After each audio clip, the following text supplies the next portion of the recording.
Pasintabi po mga kapuso sa maselang ulat na ito, mahigit 200 asong ginagamit sa illegal na dog fighting ang nailigtas ng mga pulis sa Indang, Cavite.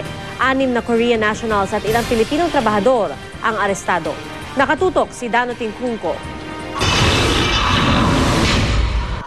Ang madugong pag-aaway na ito ng mga aso ay naaktuhan ng mga operatiba ng Intel Division ng Cavite Police sa raid na isinagawa bandang alas 8 ng gabi sa isang abandonadong seeds mill sa Indang, Cavite.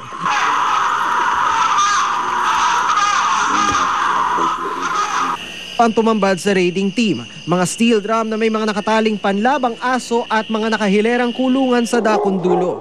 Ang stage na ito na nasa gitna ng mill ang pinaka-boxing ring ng dogfight. 6 na Korean national at 17 trabahador na Pinoy ang nahuli sa operasyon. Tatad ng kamera ang buong stage at sa harap nito ay may isang control booth na may computer server sa loob. Ito nga ay part ng kanilang business siguro na ito ay naka-online, live sa kanilang kliyente. So paano to sir? Parang online betting? Parang ganun? Yun nga yun. Ang mga dogfight dito ay naka-broadcast ng live sa pamamagitan ng internet sa Korea kung saan talamak ang pustahan sa mga dogfight. Ang mga arestadong Koreano tumangging magsalita. Hindi rin sila nakakaintindi ng Filipino o Ingles. Pero ayon sa mga pulis, isang interpreter daw ang nagpaliwanag sa kanila na hindi raw alam ng mga suspect na illegal ang dogfighting sa Pilipinas. Wala ni isa sa mga ito ang makapagpakita ng kanilang ID o passport sa mga pulis. Ang mga arestadong trabahador naman ayaw ding magsalita maliban sa isang itago na lang natin sa pangalang Mike. Ayon kay Mike, tagalinis lang siya ng dumi ng mga aso rito at sumusweldo ng 12,500 pesos kada buwan. Pero wala raw siyang alam hinggil sa dogfighting na nagaganap sa loob ng mill. Alis na sana ako dito eh. Ang alis ko is December 31. Alis na ako. Hindi na ako inabot. Trabaho lang, pamilya din ang inaisip ko kasi. Ito-turn over sa Animal Kingdom Foundation ng mga asong na-rescue. Kasong paglabag sa Animal Welfare Act at illegal gambling ang isasampa laban sa mga na-aresto. This is a professionally done, well-organized operation. This is unprecedented. Never seen anything like this. Dano Tincunco, nakatutok, 24 oras. Nagtatampo si Jeneline Magsaysay, ina ng pinaslang na aktor na si Ram Revilla, sa girlfriend nitong si Janelle Manahan. Sinabi kasi ni Janelle na may alitan ang magkakapatid. Nakatutok si Salima Refran, exclusive. Nagkaroon lang po ako ng mga question doon. Dahil hindi ko po iniisip na magagawa po ni Janelle na magkaroon po ng ganong klaseng statement para ho diidiin ang aking mga anak at ako. Reaksyon nito ni Jeneline Magsaysay sa reply affidavit ni Janelle Manahan. Sa isumiting reply affidavit kahapon, kinumpirma ni Janelle ang malalim at mabigat na alitan daw na magkakapatid na Bautista. Nakapanayam ko si Jeneline habang nasa puntod ng anak. Nagtampo lang po ako. Pero behind my mind naman, sabi ko rin, usually naman lawyers would prepare a statement for his or her client, di ba? So sabi ko, baka hindi naman siguro lahat sa kanya nang galing.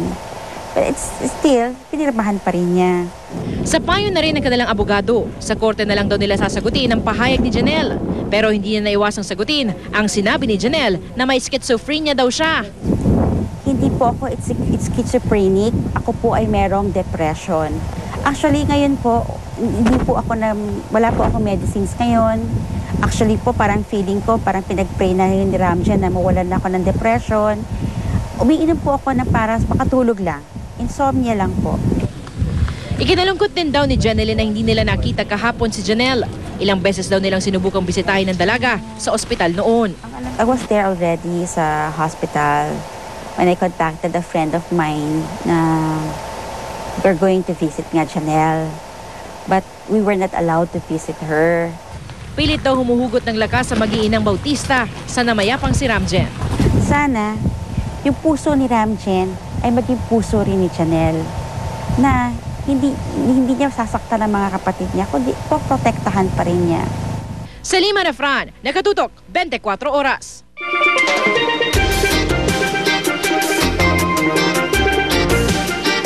Enggrande ang kainan sa Kawayanan Festival sa Malang, North Cotabato. Mahigit 100 lechon kasi ang inihanda para sa mga nakifiesta.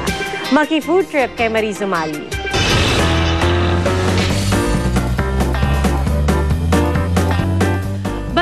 May lechon na pagsasaluhan, nagiging espesyal ang handaan. Sa ika-4 na Kawayanan Festival sa Malang North, Cotabato, mahigit 100 baboy ang sabay-sabay na nilitsyon. Ang pangalan ng Malang sa salitang Maguindanao na tamlang na ibig sabihin ay kawayan. Sa dami ng lechon nakahanda, libreng naka-eat all you can ang mga nakapiesta. Lechon din ang bida sa ilang parada tulad sa La Loma, Quezon City tuwing Mayo at Balayan, Batangas tuwing Hunyo. Ngayong Pasko, siguradong bibida na naman ang lechon sa Noche Buena.